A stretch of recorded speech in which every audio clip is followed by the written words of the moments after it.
안녕하세요. 겸지입니다. 영국의 정치가이자 인문주의자로 잘 알려진 토마스 모어는 1515년 통상 문제로 프랑스와 네덜란드에 건너가 외교적 활약을 했습니다. 그는 그 여행 중에 한 권의 책을 집필하기 시작하여 이듬해인 1516년에 귀국해서 완성하였는데 그것이 바로 유토피아입니다. 최선의 국가 상태와 유토피아라고 하는 삶에 대한 유익하고 재미있는 저작이라는 긴 원제를 갖고 있는 모어의 이 책은 이상적이고 현명한 사회 상태와 제도에 대한 상상을 내용으로 하고 있습니다. 라파엘이라는 인물에 의해 구술되는 형식을 취한 이 책은 두 가지 목적을 갖고 있는데, 하나는 현명한 사회 제도 예를 고찰함으로써 당시 유럽 사회의 개혁 방향으로 사용될 만한 몇 가지 훌륭한 제도들을 제안하는 것이고, 다른 하나는 당시의 현실에 갖고 있는 부조리한 측면을 신랄한 문체로 고발하는 것입니다. 그런데 이 두 가지의 목적은 서로 보완적인 것입니다. 왜냐하면 바람직하고 현명한 사회 상태를 고찰한다는 것은 현실에 대한 불만을 간접적으로 노출시키는 비판적 의미를 갖고 있으며, 현실의 부조리를 고발한다는 것은 역으로 이상적인 사회 상태의 근거를 확보하는 데 있어서 주요한 의미를 가진다고 볼 수 있기 때문입니다. 이 책은 제1권과 제2권으로 나누어져 있습니다. 제1권은 앞서 지적한 두 가지의 목적 가운데 후자를, 제2권은 유토피아의 제도와 관습을 직접적으로 다루고 있습니다. 유토피아를 통해 모어가 살고 있던 시대를 간략하게 살펴보면, 당시는 봉건적인 악패들과 자본주의 초기 단계 패단들이 동시에 공존하고 있었습니다.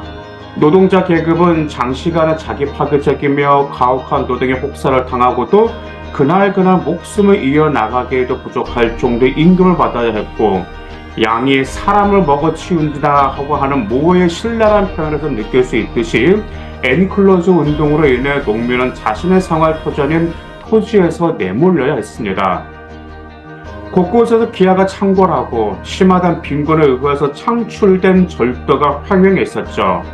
반면에 왕과 그 측근들은 화폐 가치를 조작하거나 전쟁을 가장해서 특별세를 징수한다든지 벌금을 물게 만드는 갖가지의 법률을 제정하거나 면죄부를 판매하는 등의 방법으로 인민의 재산을 유린해서 자신들의 부를 축제하고자 하였습니다.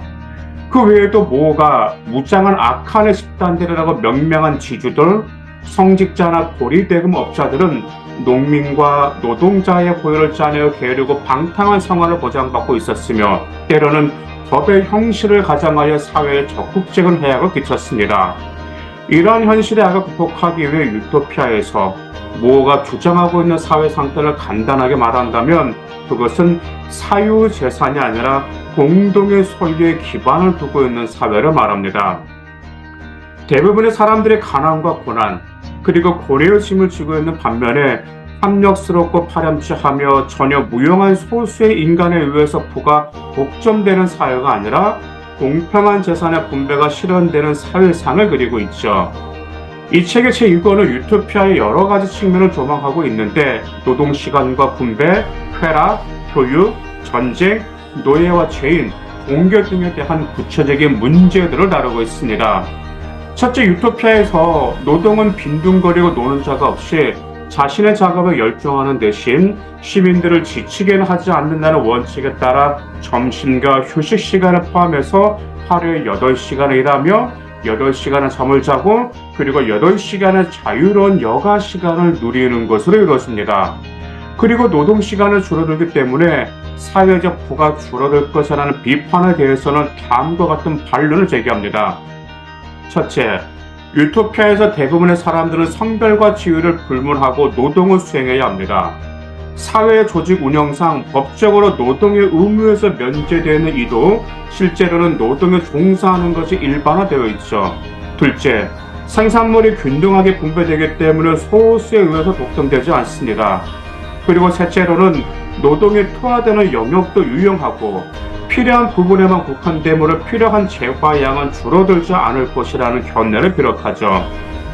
금전의 유일한 가치 기준인 곳에서는 단순히 허영을 충족시키는 사치품이나 사입이 오락품을 공급하기 위해서 무용한 노동이 끝없이 수행되어야 하지만, 반면에 생활을 진정으로 안락하게 만드는 데 꼭 필요한 몇 가지 작업에 현재 노동력을 집중시킨다면 하루의 노동시간은 비록 적더라도 생활 필수품과 편의품들 그리고 진정한 오락품들을 충분히 공급할 수 있을 것입니다.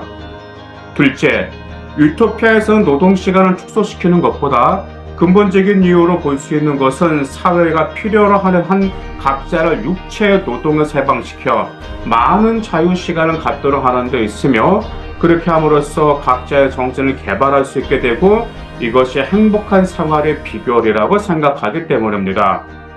아리스토텔레스는 국민적 정체성의 형성과 올바른 시민으로서의 덕성의 함량을 위해서 여가를 강조하기도 하였죠. 유토피아에서 대체로 시민들은 여가 시간을 이용해서 공부나 여러 가지 활동을 하면서 인격적 발달을 도모하며 또는 교훈적인 놀이를 즐기기도 합니다. 셋째, 유토피아인의 생활 양식은 대체로 실질적이며 인간적이고 자연적인 성격을 갖고 있습니다. 이들은 어리석은 치부욕에 사로잡혀 있지 않으며 헛된 허영과 사치에 몰두하지도 않습니다. 관념적 학문보다는 실용적이고 경험적인 학문들이 더 발달해 있었죠. 쾌락을 바라보는 데 있어서 의무란 금욕주의의 관점이라고 할 수 있는 행복과 쾌락은 서로 배치된다는 주장을 배척하고 오히려 쾌락과 행복은 서로 보완적인 것으로 간주합니다. 대신에 작은 쾌락은 더욱 큰 쾌락, 선행과 맑은 양심과 학문의 탐구에서 비롯되는 정신적 쾌락을 방해해서는 안 되며 고통을 야기시켜도 안 된다는 규칙을 철저히 준수합니다. 그리고 이들은 여성과 외국인을 존중하고 죄인에 대해서도 개심의 기회를 주죠. 또한 유토피아는 전쟁에 있어서 유혈의 승리를 좋아하지 않습니다. 적을 지혜로 굴복시키는 것이 권장되고 전쟁이 일어나면 안전이 제1의 우선이고 국가의 위신은 2차적인 것으로 간주됩니다. 또한 협정을 위반하지 않고 전쟁한 도시를 약탈하지 않으며 시민을 전혀 해치지 않죠. 종교 측면에서는 유토피아의 헌법의 가장 오래된 원칙이 종교적 관용이라는 구절에서 드러나듯이 신의 모습이나 명칭에 구애되지 않고 각자의 자유로운 방식으로 숭배될 수 있다는 것이 사회적으로 인정됩니다. 매일매일의 처벌도 저지하지 못하는 온갖 종류의 범죄 행위, 곧 사기, 절도, 강도, 난동, 반란, 살인, 배신, 그리고 공포와 긴장, 불안, 바로 빈궁으로 뒤엎인 현실에 대한 개혁의 전망으로 제시하고자 했던 것이 모어의 유토피아입니다. 그런데 재산에 대한 허영과 재산 축적의 탐욕스러움이 상상 속의 유토피아에서는 제거되었지만 해결되어야 할 문제는 그것이 지닌 현실성의 문제입니다. 즉 당시의 정치 사회적 현실에서 유토피아 같은 사회제도가 존속될 수 있는 조건이나 그러한 제도가 지닌 효율성의 측면 그리고 그것을 실현할 수 있는 구체적 방법에 관한 고찰이 수반될 때에야 비로소 유토피아의 메시지는 바람직한 차원에서 더 나아가 현실적 설득력을 가지게 될 것입니다. 모어는 자신의 시대에 이러한 이상의 실현이 불가능하다는 것을 솔직하게 인정하였는데 그의 공상적 유토피아 사상은 프랑스, 영국, 독일의 중요 사상가들을 거쳐 마르크스와 엥겔스에 이르러 과학적 사회주의로 비로소 완성됩니다. 감사합니다.